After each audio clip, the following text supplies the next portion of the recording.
At a corner of a well-manicured address in Nairobi's Spring Valley estate, a dark secret lay for close to 3 weeks. Underneath the impeccable blades of grass, away from the imposing beautiful home, a painful weeks-long search for Dutch billionaire Tob Cohen ended in tears. Revealed how the gruesome murder of the 71-year-old was plotted and executed by a team of not less than 5 individuals, one of them a former husband to a sitting member of parliament from the Rift Valley over 3 months.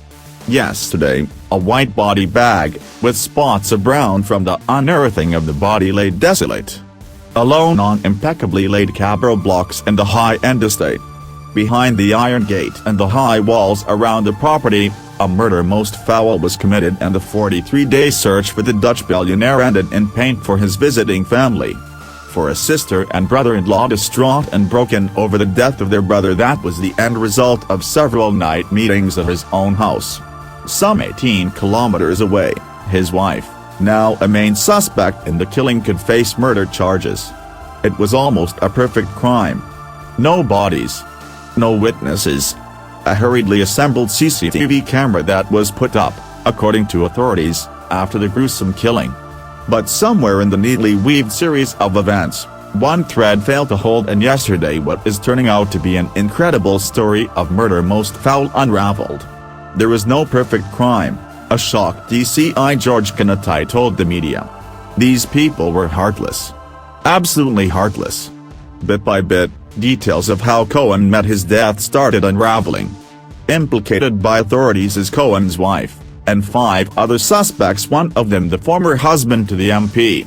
Investigations show that the plot to kill Cohen was hatched 3 months ago in the same house that sat on the water tank where his body was found. Unknown to him, in his absence, a close relation of his had approached the legislator's husband. The relation had a pressing matter that needed to be dealt with some finality. Cohen had hinted, more than once, that he wanted to sever ties with this relation. This proved problematic, as an end to relations would mean a drastic change in lifestyle for the relation. The legislator's former husband had a solution. Investigators who talked to us on condition of anonymity said he proposed to the Cohen relation that they hire a team of assassins who would help in dealing with the problem. The arrested suspect is said to have sourced the assassins from as far as Nakuru and others from Nairobi. Last evening, a special team of officers from the Special Crimes Prevention and the Flying Squad was deployed to hunt for the hired assassins. The 2 original plotters settled on a team of 4 individuals. It is not clear whether they were known to them. A down payment of SH40,000 was then made via M-Pesa to the 4 killers still being sought.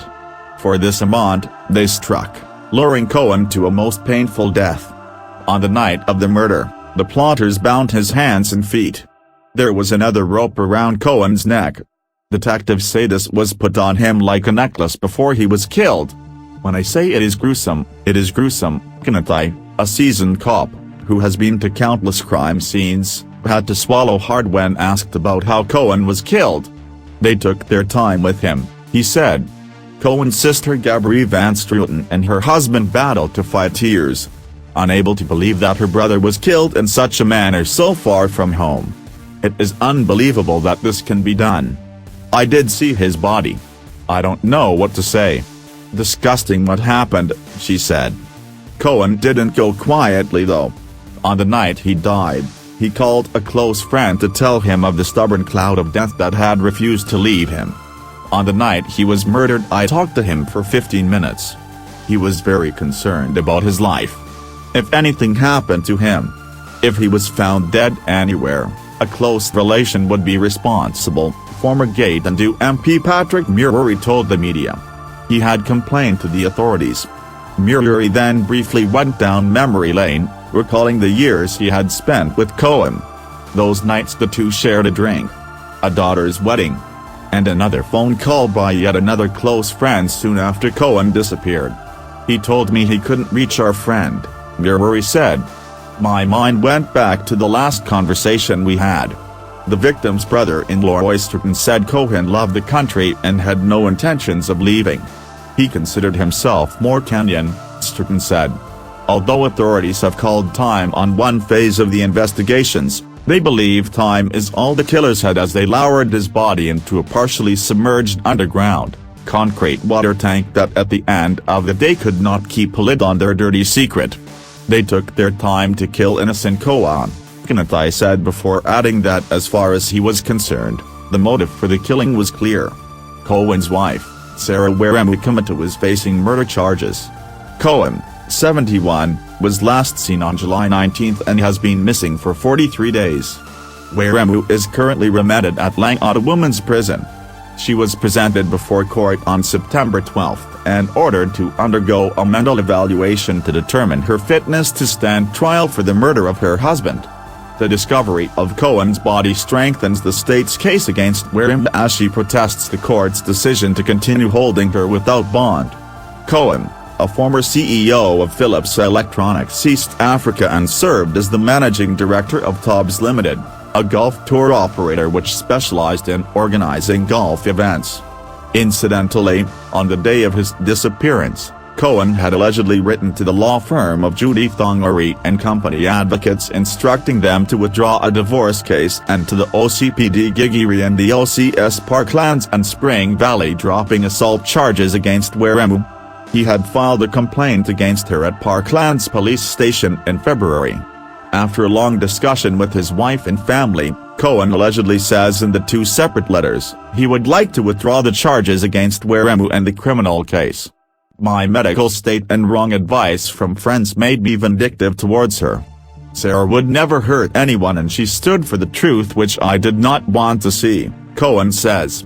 The letter goes further to blame the divorce and assault case to bitterness and poor judgment. I have hurt and created a lot of damage to her and the entire family. I will seek medical attention immediately so as to make amends with my family, the letters state. The letters are now part of the investigations as authorities determine whether they are forgeries. Police now say the letters are part of the lengths that Weremu went to hide the murder, which include coaching witnesses, destroying surveillance footage and lying that he had traveled abroad for treatment. Workers at another home in Kitijuru initially told police that Cohen was picked up by a white car on the afternoon of July 20 and had left carrying a briefcase and was wearing blue jeans. The statements were later found to be false. Initially, Weremu said Cohen was in Asia.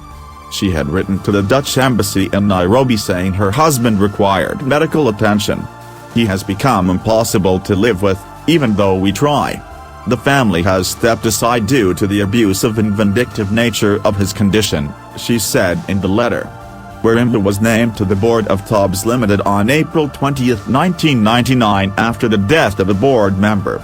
As of 2009, with one share she was the only other shareholder in the company aside from Cohen, who held 999 shares.